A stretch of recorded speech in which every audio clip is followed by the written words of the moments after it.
10 اکتوبر تک اپنا خاص خیال رکھیے گا۔ وہ اس لیے کہ شاید آپ کو معلوم نہ ہو کہ 10 اکتوبر کو کیا ہونے والا ہے۔ اسی لیے آج کا پروگرام لازمی سنیں۔ بعد میں مجھے نہ کہیے گا کہ ہمیں تم نے بتانا تو تھا۔ تو فوجی موجی ہو گیا۔ فوجی من موجی میں خوش آمدید۔ میں ہوں آپ کا ہوسٹ میجر رضا۔ یہ دیکھیں نا آپ پروگرام کرتے رہیں گے تو ہوتے ہوتے پھر فوجی موجی ہو جائے گا۔ ہاں، ویسے فوجی موجی بھی برا نام نہیں ہے۔ مجھے خیال ہے کہ من موجی لگانے کی کیا ضرورت ہے، مطلب من تو ٹھیک ہے، فوجی موجی ہو گیا، اس میں سے پھر من جو ہے وہ خود بخود نکل آئے گا۔ تو اینی ویز، فوجی من موجی میں خوش آمدید۔ میں ہوں آپ کا ہوسٹ میجر رضا۔ تو 10 اکتوبر کی اہمیت یہ ہے کہ آپ کو شاید معلوم نہیں کہ نوبل انعام، جو نوبل پرائزز ہیں، ان کا اعلان ہونا شروع ہو گیا ہے، اور اس ہفتے میں نوبل پرائزز اناؤنس ہوں گے۔ تو آپ کو شاید ایک ہی نوبل پرائز کا پتہ ہو، جس کے لیے امریکہ کے صدر ڈونلڈ ٹرمپ، اور ان کی سب سے بڑی خوبی یہ ہے کہ وہ خود ہی بتا دیتے ہیں کہ اس کام کے لیے میں سب سے زیادہ فٹ ہوں۔ اگر آپ نے ان کی اقوام متحدہ کی تقریر نہیں سنی تو وہ جا کے ضرور سنیے گا۔ شاید ہی آپ اپنی زندگی میں کسی ایسے امریکی صدر کو دوبارہ سنیں، یا کسی بھی صدر کو دوبارہ سنیں کہ جو اقوام متحدہ میں، کہ جہاں پہ پوری دنیا کے لوگ آئے ہوئے ہوتے ہیں اور پھر وہاں پہ وہ لوگ اپنی تقریر کرتے ہیں، وہاں پہ انہوں نے بتایا کہ آج سے کئی سال پہلے ایک بڑا زبردست ٹھیکیدار تھا، کانٹریکٹر تھا، اور اس کا نام تھا ڈونلڈ جے ٹرمپ۔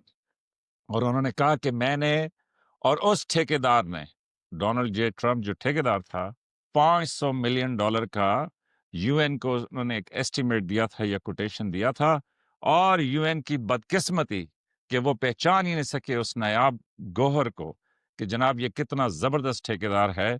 اور انہوں نے کہا کہ جی آج میں اتنے عرصے کے بعد دوبارہ یو این میں آیا ہوں، تو مجھے سمجھ آ گئی ہے کہ تم لوگوں نے صحیح بندے کو ٹھیکہ نہیں دیا تھا۔ وہ اس لیے کہ یہ جو ماربل کے فلور ہیں، یہ ماربل کے نہیں ہیں۔ حالانکہ مجھے بعد میں پتا چلا کہ آپ لوگوں نے اربوں ڈالر خرچ کیے، بلینز آف ڈالرز خرچ کیے، لیکن دیکھو کیا فضول قسم کا جو ہے نا فرش کے اوپر کام ہوا ہے۔ انہوں نے کہا میں نے تو $500 ملین میں یہ کہا تھا کہ میں آپ کو پکا ماربل دوں گا، اچھا ماربل دوں گا، اور یہ جو دیواریں ہیں ان کے اوپر مہاگنی لگی ہوگی، اور یہ دیکھیں کیا فضول قسم کا کام ہوا ہے، بالکل بیکار ٹھیکیدار سے آپ نے کام کروایا۔ اور اس پہ پھر دلچسپ بات یہ بھی ہوئی کہ اقوام متحدہ میں ان کا ٹیلی پرومپٹر، یہ جو سامنے اسکرین کے اوپر لکھا ہوا ہوتا ہے، وہ بند ہو گیا، اور امریکی صدر حالانکہ بڑی زبردست تقریریں کرتے ہیں، ان میں کوئی لغزش نہیں ہوتی، کوئی فوجی موجی نہیں ہوتا، تو وہ اس لیے کہ ساری کی ساری تقریر پازز کے ساتھ، تالیوں کے ساتھ، کلیپنگ کے ساتھ، سارے کا سارا اسکرپٹ جس کو آپ کہتے ہیں وہ لکھا ہوتا ہے، اور امریکہ کا صدر اس کے اوپر جو ہے جب تقریر کر رہا ہوتا ہے تو وہ ایسے خوبصورت طریقے سے اس پرومپٹر کو چلاتے ہیں کہ امریکہ کا صدر جو ہے وہ دنیا کی شاندار تقریر کرتا ہے۔ تو ان کا پرومپٹر بھی بند ہو گیا۔ تو جب ٹیلی پرومپٹر بند ہو گیا، فرش ان کو پسند نہیں آیا، کیونکہ ظاہر ہے ٹھیکیدار کی نگاہ سے وہ دیکھ رہے تھے، اور انہوں نے کہا کہ یہ تو بڑی فضول کام، اور پھر $500 ملین کا وہ شاندار ٹھیکیدار کہ جس کا نام ڈونلڈ جے ٹرمپ تھا، اور پھر ان کی لفٹ بھی خراب ہوئی، سو آن اینڈ سو فورتھ۔ تو یہ ہفتہ اس لیے اہم ہے کہ نوبل انعام جو ہیں ان کا اعلان ہونا شروع ہو گیا۔ تو 1901 سے نوبل انعاموں کا یہ سلسلہ شروع ہوا تھا۔